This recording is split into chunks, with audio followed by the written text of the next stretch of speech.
हरे Krishna. Bhagavad Gita chapter 3 श्लोक 9 श्री भगवान उवाच यज्ञार्थात् कर्मणोऽन्य त्रलोकोऽयं कर्मबन्धनः तदर्थं कर्म कौन्तेय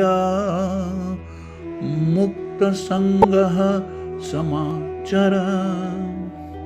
श्री कृष्ण भगवान कहते हैं श्री विष्णु के लिए यज्ञ रूप में कर्म करना चाहिए, अन्यथा कर्म के द्वारा इस भौतिक जगत में बंधन मोह उत्पन्न होता है।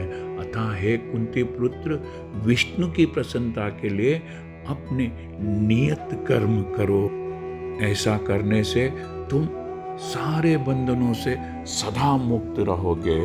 Lord Krishna says, work done as a sacrifice for Vishnu has to be performed, otherwise work binds one to this material world.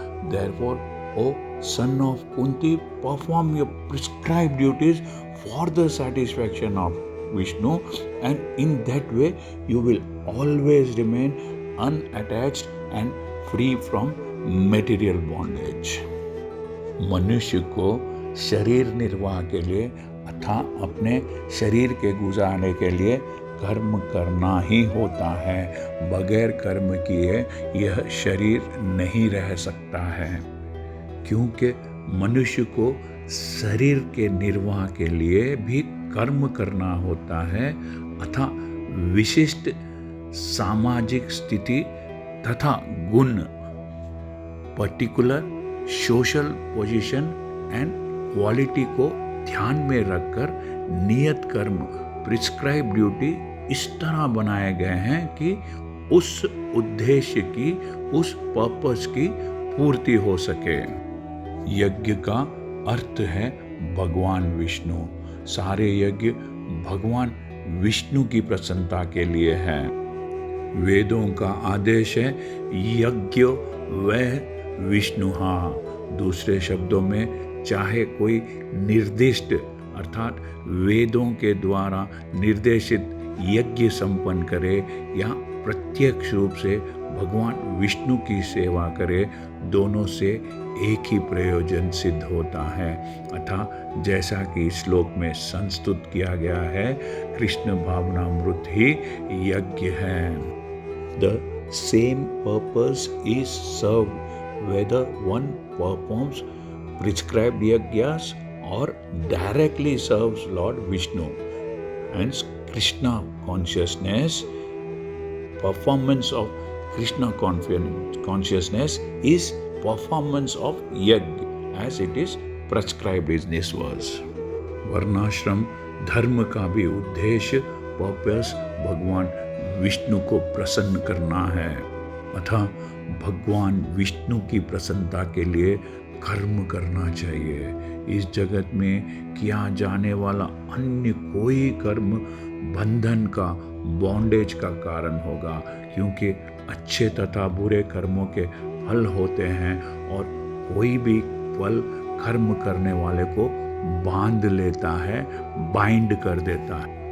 अतः कृष्ण विष्णु को प्रसन्न करने के लिए कृष्ण भावना भावित होना होगा, और जब कोई ऐसा कर्म करता है तो वह मुक्त दशा, लिबरेटेड कंडीशन को प्राप्त करता है।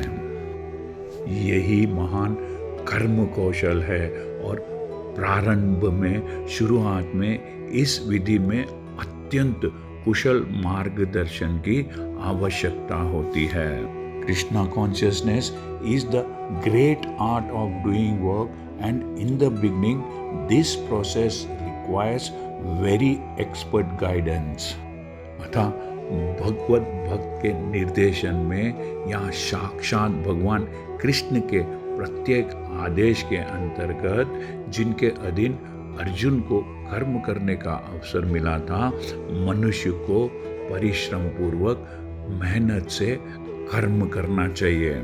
इंद्रिय तृप्ति के लिए कुछ भी नहीं किया जाना चाहिए, बल्कि हर कार्य, हर कर्म कृष्ण की प्रसन्नता के लिए कृष्ण की तुष्टि के लिए होना चाहिए।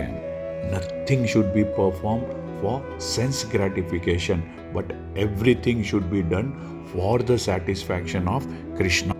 इस विधि से न केवल कर्म के बंधन से बचा जा सकता है, बल्कि इससे मनुष्य को क्रमशः धीरे धीरे भगवान की वह प्रेमा भक्ति प्राप्त हो सकेगी जो भगवत धाम को ले जाने वाली है। This practice will not only save one from the reaction of work, but will also gradually elevate one to transcendental loving service of the Lord, which alone can raise one to the kingdom of the God. हरे कृष्णा। यदि आपको यह channel पसंद आया है तो subscribe दबाकर subscribe कीजिए और इस चैनल को लाइक कीजिए। Thank you. हरे कृष्णा।